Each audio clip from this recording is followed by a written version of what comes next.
Galit, do you have a core belief that either you're responsible or you're playful? I do. And you can't be both? I did. I want to say I did. I did have that core belief. Today, we're going to crack down on that, Eithor, and we're going to Yes. help you integrate play and responsibility. Integration. It's all about integration. Those Eithors, those separate thoughts. No, it's not either this or that. It can be both. Hi, my name is Dr. Assael Romanelli. And I'm Galit Romanelli. And this is the Potential State. And today we're continuing in the Eithor series, and we're going to be cracking today on responsible or playful. Yes, maybe? Exactly. They can be both. So why do people have that split? And a lot of people have that because a lot of people have discovered have this core belief that being big or being an adult means heavy, rigid, responsible, and playful is like la la la la la la la. Yes, silly, not serious, just kind of like, out there. So for the people who want to be out there and silly and playful, they're like, well, I don't want to. Yeah, I don't want like heavy bureaucracy. I don't want to do like mundane tasks. I want to be like a free spirit. Exactly. And that keeps them small and reactive, and they don't move up. They don't take on bigger projects. They want that freedom, but they're actually limited. They're glass ceiling. They're hitting a glass ceiling of their own fear of being big. And that actually keeps them frustrated and small. Frustrated. Exactly. So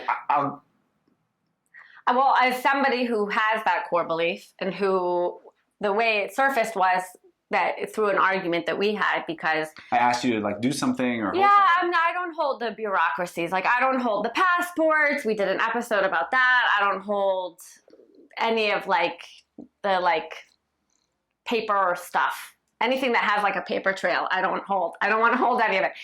And we had an argument because Assael holds all of it. And that's like really heavy stuff, right? Like mortgage and finances and bills. And at some point, I think he made a comment to me and I said, well, you want me to stay playful, right?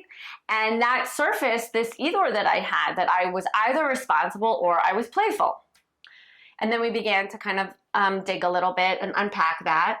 And then since we started talking about that, I started seeing it also in the clinic. And I remember once I was supervising this therapist and she was very colorful and playful, but she kept being reactive. Like the clients kept leading her. And I kept saying, why aren't you taking control? And then she said, like, but if I take control, I'll be rigid and they'll think I'm heavy. And I don't want to be heavy. I want to be playful and full of life. So once again, this Eithor is more common than we think. And it limits us.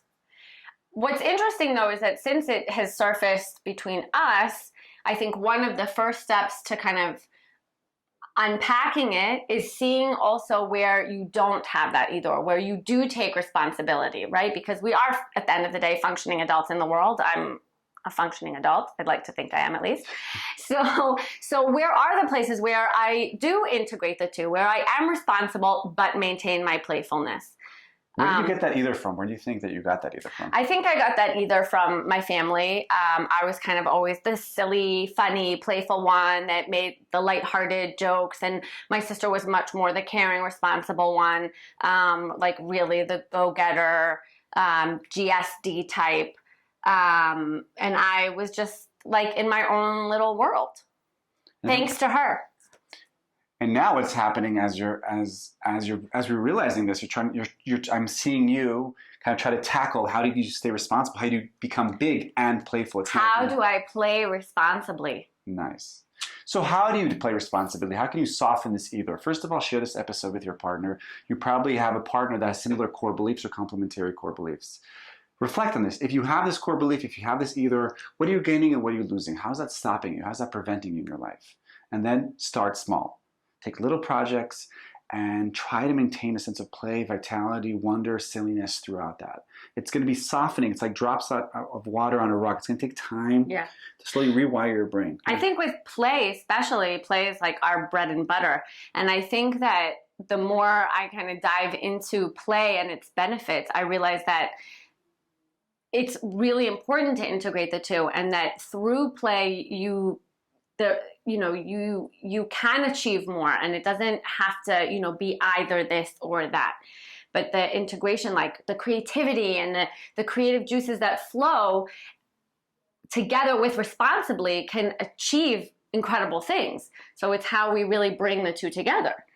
And that connects to Stuart Brown's book, Play, where he says the opposite of work, the opposite of play is not work. The opposite of play is depression. And he talks about play and work being together. You want to be more creative, you want to be more efficient, you want to be more successful. Right. You have to have play and work. Right. You want to be able to problem solve and solution. You have to have play. You have to have that kind of like, ooh, all the integration of the top brain, the upstairs brain, downstairs brain, right, left, you have to bring it all together. And play is actually what kind of runs through it all.